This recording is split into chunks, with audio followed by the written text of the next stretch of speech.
The last year and a half, I will candidly say, has been one of the most challenging periods in my entire career. But we got through it, and I'll tell you what I think was the biggest benefit that we had and the biggest asset we had were the relationships that we established in our community. Those relationships proved to be critical when we made the decision to set up a vaccination hub with the help of our community partners. We geared up for the worst possible scenario that you could imagine. We didn't know anything about the virus. Since then, a couple vaccines have been developed, and we were very instrumental with our partners to develop a vaccination hub and administer the vaccine to over 60,000 people. Not only were we able to vaccinate the people that came to the hub, we conducted outreach, and then we were able to get to homebound or people that were not as mobile, and we were able to deliver a number of vaccines that way. We took steps to not only address COVID, but also our overall community health. The Family Health Center was initiated by Independent Financial, a great corporate partner in our community, but also our Community Development Corporation and our Economic Development Corporation all stepped up with large investments to help fund what is now a first-rate, Class A facility for all of Collin County. And the clinic here doesn't turn anybody away. It provides a method for people to get treatment, even though they may not have insurance. They get on a sliding scale, they get taken care of, and that was pretty much needed in the community. We had other places that would do free care, but it was limited on what their extent was. Another aspect of community health is the benefits our parks and public spaces have on everyone. From the outset of the pandemic, it became more clear than ever that parks and recreation is essential to our community. In fact, we saw more and more people enjoying our parks, our trails. One of the main reasons that we renovated Cottonwood Park was to be able to provide more programming here in this neighborhood. And we're so excited to see more people here enjoying the park on a daily basis. We achieved a major goal this year with the acquisition of 300 acres of quality new parkland. This is located north of 380 and is adjacent to Irwin Park, which together forms approximately 500 acres of connected parkland in our park system. Prior to the pandemic, we had envisioned to upgrade and enhance the Senior Recreation Center. Once we knew we had to shut down for an extended period, we made the decision to go ahead and do a full renovation and expansion of the current building. When we first started, some of those exercises were very difficult to do because, we've been couch potatoes for a year and a half during the pandemic. And this allowed us to build up muscle and tone up. I mean, I'd show you my muscle, but you'd probably make everybody jealous. This is from working out in the water.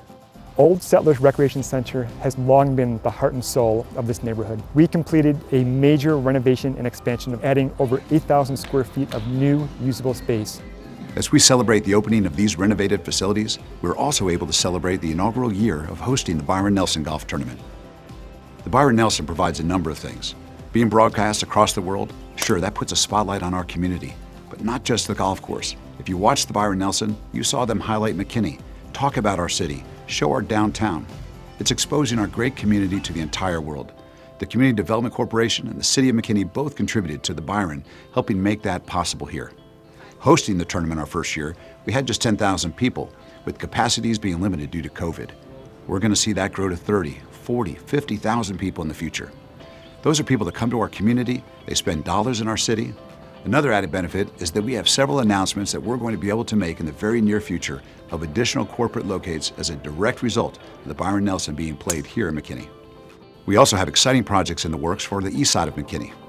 So the East Side redevelopment project is effectively a revitalization effort in an industrial part of McKinney.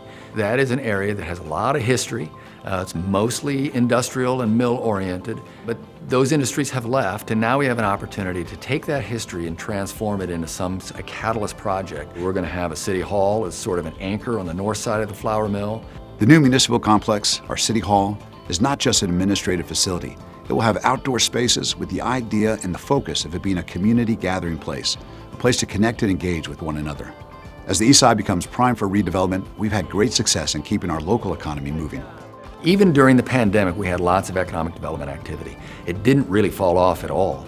We're very excited by that. Raytheon Corporation has announced a big $350 million expansion in a couple of phases. When you bring a company like Raytheon and you bring those kinds of tech skills, you're bringing more than just the salaries to the community. They're going to be sending their kids to our school. They're going to be at the ball games. They're going to be coaching youth sports. All of those things are the benefits that we get in our community. Our Economic Development Corporation has put a real focus on technology and startups, tech companies, creating the Innovation Fund to help subsidize and help get off the ground some of those new innovative companies by giving them the assistance they need to get started. As those companies grow, they'll hire more employees and they'll help attract other technology companies. And we as a community, we have an opportunity to lead on that front. With new businesses and companies moving here, we have other new projects for everyone that will be opening soon. I'm excited to talk about the Hub and Hub 121 for that matter. Two different places, similar names, but they're going to provide sort of a modern environment for people to come dine, entertain, socialize in an area and environment with a kind of the mixed use of office and entertainment and dining and music, etc. And also at the intersection of Alma and 121, we have District 121, which will be another gathering place with office space as well as shopping, dining, and entertainment. And all of that should be opening up in the next year. For many years, residents of McKinney told us we don't have enough places to dine and hang out and be entertained. We have to go out of town for that. Well, this is changing, and these projects are very exciting for that. As we look back, there's a lot to celebrate in McKinney. Over the last 2 years and through COVID, we've seen the Byron Nelson move to McKinney. We've seen the highest business growth that we've ever had. We've seen our sales tax revenues continue to grow. We've seen business development, residential growth, and all of that through the last 2 years. Imagine what's to come. We've done the work and we've prepared. We've come together as a community, and there's never been a more exciting time to live in the city of McKinney. We're looking to tomorrow, and tomorrow's future is bright.